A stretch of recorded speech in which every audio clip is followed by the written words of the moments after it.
লেখক উজ্জ্বল সংযুক্তার সর্বনাশা আকাঙ্ক্ষা। তোমায় কতবার বলেছি না ওই সব ছাইপাশ খেয়ে মাঝরাতে বাড়ি ফিরবে না।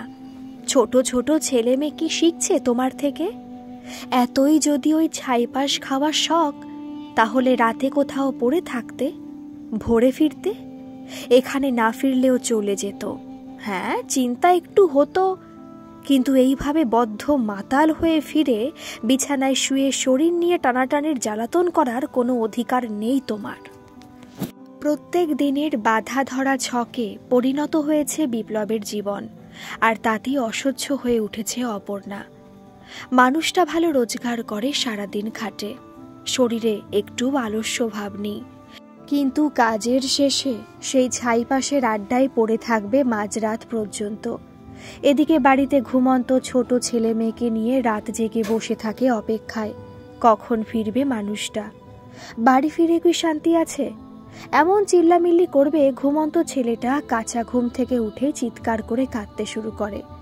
মেয়েটা একটু বড় হয়েছে, বাবার চিৎকারে চোখ মেলে ফ্যাল ফ্যাল করে তাকায় কেবল। অপর্ণা মেয়ের চোখের ভাষা বুঝতে পারে, সে তো মা, তাই সব বুঝতে পারে। বাবার এই মাঝরাত্রে ফিরে আসা তার কাছে নতুন না হলেও অসহ্য মনে হয়।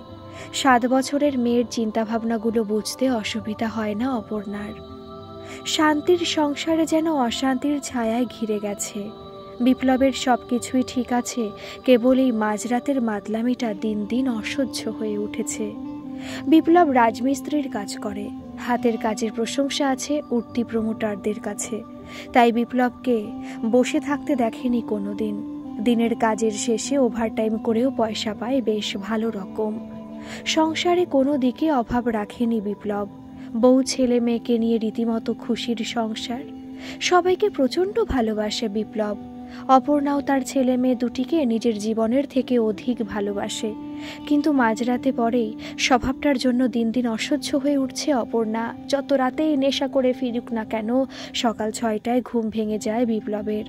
তখন সে একদম অন্যরকম মানুষ, একজন দায়িত্ববান স্বামী, ততোধিক দায়িত্ববান একজন পিতা। ঘুম থেকে উঠে ছেলে মেয়েকে আদর করা যেন প্রতিদিনের নেশা হয়ে দাঁড়িয়েছে বিপ্লবের। রাতে ফিরে আসা মানুষটার এত বড় পরিবর্তন দেখে মাঝে মাঝে ভুল হয় অপর্ণার রাতের মানুষটাকে চিনতে। বিপ্লব রাজমিস্ত্রির কাজ নিলে কি হবে? শিক্ষাগত যোগ্যতায় সে গ্রাজুয়েট। দিনের পর দিন চাকরি না পেয়ে রাজমিস্ত্রির কাজটাই বেছে নেয় একদিন। প্রেম করে বিয়ে করেছিল অপর্ণাকে, অফুরন্ত ভালোবাসা ছিল দুজনের মধ্যে। প্রথম প্রথম অভাবের সংসারেও হাসি মুখে কাটিয়ে দিয়েছিল দুজনেই। শহরে এসে ভাগ্যের পরিবর্তন হয়। দেখতে দেখতে বিপ্লব অনেকের কাছে দামি রাজমিস্ত্রি হয়ে ওঠে। আদর সমাদর, নাম সম্মানের সাথে আর্থিক দিকেও সচ্ছলতা আসে। অপর্ণার কাছে তার সংসার একটা মন্দির, সেই মন্দিরে স্বামী তার দেবতা। স্বামীর প্রতিটা ইচ্ছা পূর্ণ করার চেষ্টা করে যায়। সন্তানরা আসার পর দায়িত্ব আরও বেড়ে যায়, তবুও স্বামীর প্রতি ভালোবাসা কোথাও কম ছিল না। ইদানিং বিপ্লবের এই নেশাগ্রস্ত হয়ে বাড়ি ফেরাটা মেনে নিতে পারছিল না অপর্ণা। সেদিন ভোররাত থেকেই অপর্ণার ডান চোখটা ধড়পড় করে থেকে থেকে। মনে মনে ভাবে, এ কোন অশুভ ইঙ্গিত দিচ্ছে। মেয়েদের ডান চোখে ধড়পড়ানিটা অশুভ ইঙ্গিতের সংকেত, এটাই জেনে এসেছে ছোটবেলা থেকে। ভোরে উঠে সংসারের কাজকর্ম করতে করতে বারবার ডান চোখটায় জলের ঝাপটা দিয়ে ধড়পড়ানিটা বন্ধ করার অক্লান্ত চেষ্টা করে যাচ্ছে। তার মাঝেই মনের মধ্যে অশুভ চিন্তাটা থেমে থেমে চলে আসছে। তার মধ্যে রান্নার কাজ শেষ করেছে। ততক্ষণে উঠে পড়েছে বিপ্লব। ছেলে মেয়ে দুটিকে বিছানায় জড়িয়ে ধরে আদরে ব্যস্ত মানুষটা রান্না করতে করতে বারবার তাকিয়ে দেখছে অপর্ণা। মনের মধ্যে রাতের বিতৃষ্ণা ভাবটা আস্তে আস্তে কেটে গিয়ে মনটা প্রফুল্ল হয়ে ওঠে। ঠিক সন্ধ্যার পরে বিপ্লবের আগমনের সংকেত পেয়ে আশ্চর্য হয়ে ওঠে অপর্ণা। আজ কোন দিকে সূর্য উঠেছে? এত তাড়াতাড়ি মানুষটা বাড়ি ফিরেছে দেখে মনটা খুশিতে ভরে ওঠে। বাইরে দরজাটা খুলতেই চমকে ওঠে বিপ্লবের সাথে একটা 14 থেকে 15 বছরের কিশোরী মেয়েকে দেখে। হাজারো প্রশ্ন মনের মধ্যে উৎপন্ন হয়। দরজা আগলে দাঁড়িয়ে মেয়েটিকে দেখতে শুরু করে। সুন্দর শারীরিক গড়ন, উজ্জ্বল শ্যামল বর্ণের মেয়েটির চোখে এক অসহায়তা বোধ। মেয়েটার আড়ষ্ট ভাবটা এড়ায়নি অপর্ণার চোখে। এই বয়সেই দৈহিক সৌষ্ঠব নজর কাড়ে। কিশোরী হয়ে ওঠা মেয়েটার। অপর্ণা খানিকক্ষণ মেয়েটিকে দেখে অবাক হয়ে জিজ্ঞাসা করে, কে এই মেয়েটি? বিপ্লব কিছুটা আড়ষ্ট হয়ে মৃদু হেসে বলে, আমার ভাগ্নি। মা মরা মেয়েটাকে আমার দিদির শ্বশুর বাড়ি ঠিক মতন গ্রহণ করেনি, বিভিন্নভাবে অত্যাচারিত হয়, এই খবর শুনতে পাই। তখনই ঠিক করলাম আমার নিজের কাছেই রাখবো এবং ওর সব দায় দায়িত্ব আমাদের থাকবে, যতদিন না ওর বিয়ের ব্যবস্থা করতে পারি। অপর্ণা শুনেছিল বিপ্লবের একটি দিদি আছে, কিন্তু কোনোদিনও চোখের দেখা দেখেনি কিংবা আলাপও হয়নি। সেই দিদির মৃত্যু কবে হলো এ সংবাদও তার কানে আসেনি। তার আবার এত বড় মেয়ে দিদির শ্বশুরবাড়ি গ্রহণ করেনি, এটা কেমন একটা খটকা লাগলো অপর্ণার। তবুও স্বামীর ভাগ্নি বলে কথা, মন থেকে সন্দেহটা তাড়িয়ে দিয়ে প্রশ্ন করে মেয়েটিকে, তোমার নাম কি? বড় বড় ঢলঢলে চোখে বিষাদের ছায়া দেখতে পায় অপর্ণা। একবার বিপ্লবের দিকে তাকিয়ে বলে, লতা। জন্মের পর থেকে এই নামেই সবাই ডাকত। খুব সীমিত উত্তর, কিন্তু কথা বলার শৈলীতে মুগ্ধ না হয়ে পারল না অপর্ণা। সুমধুর মিষ্টি কণ্ঠস্বর কানে বাজতেই কেমন যেন একটা মায়ার বন্ধনে আবদ্ধ হয়ে পড়ল। মেয়েটির করুণ উদাস মুখের দিকে তাকিয়ে, ভেতরে এসো, অনেকক্ষণ বাইরে দাঁড় করিয়ে রেখেছি, চোখ মুখ দেখে বুঝতে পারছি খুব খিদে পেয়েছে, হাত মুখ ধুয়ে ঘরে এসে বসো, আমি তোমার জন্য কিছু খাবারের ব্যবস্থা করছি। বলেই রাস্তা ছেড়ে দাঁড়ায় অপর্ণা, চোখের ইশারায় স্বামীকে আলাদা করে ডেকে নেয়। মেয়েটিকে মুড়ি আর গরম দুধ দিয়ে সামনাসামনি হয় বিপ্লবের। তুমি কোথা থেকে খবর পেয়েছো? আর এত সব ঘটনা আমাকে কোনোদিনও জানাওনি তো? খানিকক্ষণ নিস্তব্ধ থাকে বিপ্লব, অপর্ণার মুখের ছবি পড়তে চেষ্টা করে। বলে, খবর পেতাম মাঝে মধ্যেই, বছরখানেক আগে দিদির মৃত্যুর খবরটা আমার কানে আসেনি, কিছুদিন পরে জানতে পেরেছিলাম, তারপরেই মাঝে মাঝে ভাগ্নির খবরটা আসতে শুরু করলো। একদিন ঠিক করলাম আমার কাছে নিয়েই রাখবো। একটা কথা বলো তো, তোমার কি কোনো আপত্তি আছে আমার ভাগ্নি আমাদের সংসারে থাকলে? তীক্ষ্ণ দৃষ্টি মেলায় স্বামীর চোখে চোখে, বুঝতে চেষ্টা করে কোথাও কোনো অসামঞ্জস্য নেই তো। দ্বিধা জড়িত কণ্ঠে বলে, আমার আপত্তি কেন থাকবে? তোমার ভাগ্নি দায়িত্ব যখন তুমি নিয়েছো, পালন করাও তোমার দায়িত্ব। তবে আমার একটা পরিষ্কার কথা, সারাদিন আমাদের কাছে থাকুক, যদিও চাই ওর পড়াশোনার দায়িত্ব তুমি নাও। আমার কোনো অসুবিধা নেই, আমার আরও দুটো সন্তান আছে, তাদের সাথে মিলেমিশে থাকলেই হলো। তোমার ভাগ্নিকেও সন্তানসম দেখতে আমার অসুবিধা হবে না, তবে রাতের বিছানা আলাদা ঘরে করতে হবে। কিশোরীর থেকে যুবতী হয়ে ওঠার মধ্যাহ্নে অবস্থান করছে তোমার ভাগ্নি। তোমার স্বভাবের সাথে আমি খুব ভালোভাবেই পরিচিত। মাঝরাতে তুমি নিজের মধ্যে থাকো না, বিছানায় তোমাকে দমন করা আমার অসাধ্য হয়ে উঠেছে ইদানিং। নেশায় তোমাকে পেয়ে বসে মাঝরাতে, ফিরে এসে আমার শরীরটাকে যেভাবে ব্যবহার করো সেটা আমি ছাড়া আর কেউ জানে না। মাঝে মাঝে ভয় হয় আমাদের যৌনতা দৃশ্যটা আমার 7 বছরের মেয়ের চোখে পড়লে কিভাবে নেবে। নিজের মেয়েকেও আর বেশি দিন আমাদের সাথে শুতে দিতে পারি না, তাই তোমাকে ব্যবস্থা করতে হবে তোমার ভাগ্নি আর আমার মেয়ে যেন আলাদা ঘরে থাকে। ছেলে এখনো অনেকটা ছোট, তাকে সামলে নেব আর কিছুদিন। বিপ্লব ব্যবস্থা করে দিয়েছিল অপর্ণার ইচ্ছা মতো লতাও তার মেয়েকে পাশের একটি ছোট্ট ঘরে শোয়ার ব্যবস্থা। লতা আসার পরে বিপ্লব কিছুটা বদলে গেছিল, একটু আশ্চর্য হলেও মনে মনে খুশি হয়েছিল অপর্ণা। আজকাল আর রাত বিরেতে বাড়ি ফেরে না নেশা করে। হঠাৎ করে এমনভাবে বদলে যাওয়াটাও ও মনে আশঙ্কা জেগেছিল। তবুও মানুষটার সাথে এত বছর সংসার করার পরে মনে উঠে আসা সন্দেহগুলোকে দূরে ঠেলে দিতে চেষ্টা করে। দিন কয়েকেই লতা জড়তা কাটিয়ে স্বাচ্ছন্দ্য জীবনে ফিরছিল।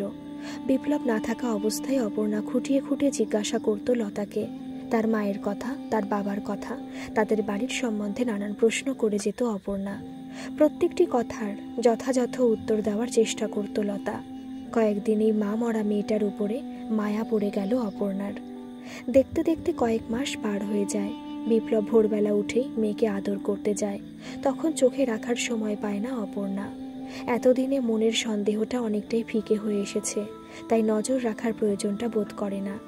ভোরবেলাটা বিপ্লবের নিজের সন্তানদের আদর করাটা তার অভ্যেস দীর্ঘদিনের, তার উপরে বাধা দিতে যাবে কেন মা হয়ে, তাই নিশ্চিন্ত মনে সংসারের কাজ করে যেত। হঠাৎ একদিন মনে খটকা লাগে অপর্ণার। বিপ্লব কাজের উদ্দেশ্যে বাড়ি থেকে যাওয়ার পরেই নজর পড়ে লতার দিকে। হঠাৎ করে মেয়েটার স্বভাবে পরিবর্তন দেখে, যে মেয়েটা এতদিনে অপর্ণার সাথে ঘুলে মিলে গেছিল তাকে আজ অস্বাভাবিকভাবে চুপ থাকতে দেখে। যে মেয়েটা এতদিনে নিজের ইচ্ছায় বাড়ির প্রতিটি কাজে এগিয়ে আসতো, সেই মেয়েটা আজ নিশ্চুপভাবে বসে আছে এক জায়গায়। কয়েকবার বলার পরে কোনো কাজে হাত লাগাচ্ছে। কাজের ইচ্ছা দেখে মনে হচ্ছে মেয়েটার মন অন্য কোথাও।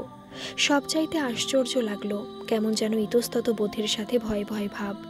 চোখে আটকায়নি অপর্ণার। লতার এই হঠাৎ করে পরিবর্তন। বারবার জিজ্ঞেস করেছিল, কি হয়েছে বল তোর?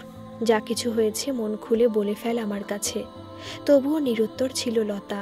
ঢলঢলে বড় বড় চোখে মাথা নিচু করে দাঁড়িয়েছিল। তার চোখে ছিল একটা ভয়ার্ত ইতস্তত ভাব। কিছু বলার চেষ্টা করেও বলতে সাহস পাচ্ছিল না। তখনই খটকা লাগে অপর্ণার। অনেক চেষ্টাতেও কিছু বলেনি সেদিন লতা। পরের কয়েকদিন চোখে চোখে রেখেছিল বিপ্লবকে। ভোরে উঠে যখন মেয়েকে আদর করতে যায়, ঠিক তখনই আড়াল থেকে দৃষ্টি রেখেছিল। প্রথমটা কিছু বুঝতে পারেনি, তারপরে কেমন সন্দেহ হয়েছিল। মেয়েকে আদর করার বাহানায় চাদরের তলা দিয়ে একটা হাত লতার দিকে এগিয়ে আসছিল। সেদিন কেবলমাত্র অনুমানের উপর ভর করে কোনো প্রতিবাদ করেনি। আর অপর্ণার সেটাই হয়েছিল সবথেকে বড় ভুল। দিন কয়েক এমন চলে যাওয়ার পরেও সন্দেহটা প্রমাণ করতে পারেনি অপর্ণা। আজ সকাল থেকে মেয়েটার জ্বর জ্বর ভাব, শরীরটাও খারাপ, তাই নিজের কাছে রেখেছিল অপর্ণা। অন্য দিনের মতো সময় মতোই এসেছিল বিপ্লব বাড়িতে। প্রত্যেক দিন প্রথমেই ভাগ্নির খবর নিতে যেত মিনিট 10-এর। তারপরে নিজের ছেলে মেয়ে নিয়ে সময় কাটাতো বেশ খানিকক্ষণ। সেদিনও তার অন্যথা হয়নি। রাতের খাওয়া দাওয়ার পরে ছেলে মেয়ে দুটিকে নিজের পাশে শুয়েছিল অপর্ণা। লতা পাশের ঘরে একাকী। অন্ধকারের রেশ তখনও কাটেনি। ভোর হতে অনেকটাই সময় বাকি। জ্বরের ঘোরে মেয়েটা জল চেয়ে উঠল। মেয়েকে জল খাইয়ে অনুভব করে বিছানায় নেই বিপ্লব। একবার মনে মনে ভাবল, হয়তো প্রাকৃতিক ক্রিয়ার তাড়নায় বাথরুমে গেছে। আবার পাশ ফিরে ঘুমাতে চেষ্টা করলো, কিন্তু পারল না। দীর্ঘ সময় পেরিয়ে যাওয়ার পরেও বিপ্লবকে ফিরে আসতে না দেখে বিছানা ছেড়ে ঘরের বাইরের বাথরুমটার পাশে গিয়ে দেখে সেখানেও নেই। মনের মধ্যে একটা আশঙ্কা জাগ্রত হয়ে ওঠে মুহূর্তে। পায়ে পায়ে এগিয়ে গেল পাশের ঘরটিতে, যেখানে লতা একাকী শুয়েছিল। দরজায় হাত দিতেই দরজাটা খুলে যায় দুদিকে। আবছা অন্ধকারে বুঝতে পারে লতা কেবল একাকী বিছানায় নেই, আর একজনের উপস্থিতি লক্ষ্য করে সেই বিছানায়। পাশে চাদরে ঢাকা একটি অবয়ব। ঠিক বিছানার এক পাশে চাদর জড়িয়ে বসে আছে লতা। মাথাটা দুই হাঁটুর মাঝখানে রেখে ফুপিয়ে ফুপিয়ে অস্ফুট কান্নার আওয়াজটা কানে বেজেছিল। এরপরে আর ধৈর্য ধরার প্রতীক্ষা রাখেনি। হাতের পাশেই ছিল সুইচ বোর্ড। সুইচ টিপতেই ঘর আলোকিত হয়ে ওঠে মুহূর্তেই। ঘর আলোকিত হতেই চাদর ফেলে উঠে বসে বিপ্লব। লতা তখনও ফুপিয়ে ফুপিয়ে কেঁদে চলেছে, হাঁটুতে মাথা গুজে। দুয়ে দুয়ে চার করতে সময় লাগেনি অপর্ণার। পুরো ঘরের বিছানাটা জানিয়ে দিচ্ছিল খানিকক্ষণ আগের ঘটে যাওয়া ঘটনা। ততক্ষণে উঠে দাঁড়িয়েছে বিপ্লব বিছানা ছেড়ে। হিংস্র বাঘিনীর মতন এগিয়ে গিয়েছিল লতার দিকে। একটানে আবদ্ধ মস্তক ঢেকে রাখা চাদরটা হ্যাচকা টানে খুলে ফেলে। ঠিক তখনই নজর পড়ে রক্তে ভেসে যাওয়া বিছানাটার দিকে। সম্পূর্ণ উলঙ্গ অবস্থায় দুই হাঁটুতে মাথা গুজে বসে আছে কিশোরী থেকে যুবতী হয়ে ওঠার মুহূর্তে তরুণীটির দিকে, যে কিনা তার স্বামীর ভাগ্নি। ধীর শান্ত অথচ হিংস্র বাঘিনীর মতো চোখে একবার স্বামীর দিকে তাকায়। পর মুহূর্তে নজর যায় বিছানার উপরে বসে থাকা লতার উপরে। চাদরটা পুনরায় ছুড়ে দেয় লতার দিকে। সম্পূর্ণ নিস্তব্ধে, বিনা বাক্য বিনিময়, শান্ত অথচ নির্ভীকভাবে এগিয়ে যায় ঘরের বাইরে। বাইরে থেকে ছিটকিনি তুলে দেয়। ঘরের ভিতরে দুজনের কিছু বুঝে ওঠার আগেই পাশের ঘর থেকে তালা চাবি নিয়ে এসে দরজা বন্ধ করে। তারপর ফিরে আসে নিজের ঘরে। বিছানার পাশে রাখা মোবাইলে ডায়াল করে 100 নম্বর। ফোনের ওপাশ থেকে হ্যালো বললেই অপর্ণা বলে, শীঘ্রই চলে আসুন এই ঠিকানায়। আমার স্বামী তার নাবালিকা ভাগ্নিকে ধর্ষণ করেছে। একটুও ভেবে দেখেনি নিজের ভালোবাসার মানুষটাকে পুলিশের হাতে তুলে দিতে। লতার সাথে যে অন্যায় হয়েছে সেটা তার বুঝতে বাকি ছিল না। তার স্বামীর চোখ মুখ দেখেই সে বুঝেছিল সম্পূর্ণ দোষী তার স্বামী। নিজের এতদিনের ভালোবাসার সংসারটাকে মুহূর্তে তছনছ করতে একটুবার সময় নেয়নি অপর্ণা। নারীর শরীর কেবলমাত্র ভোগ্য বস্তু নয়, এটাই প্রমাণ করতে পেরে আজ সম্পূর্ণ সন্তুষ্ট অপর্ণা। লতার উপরে অন্যায়ের প্রতিশোধ নিয়েছিল, পরে আজীবন আগলে রেখেছিল তার 3টি সন্তানকে। গল্পটি কেমন লাগলো অবশ্যই কমেন্ট করে জানাবেন, আর ভালো লাগলে একটা সাবস্ক্রাইব করে দেবেন। ধন্যবাদ।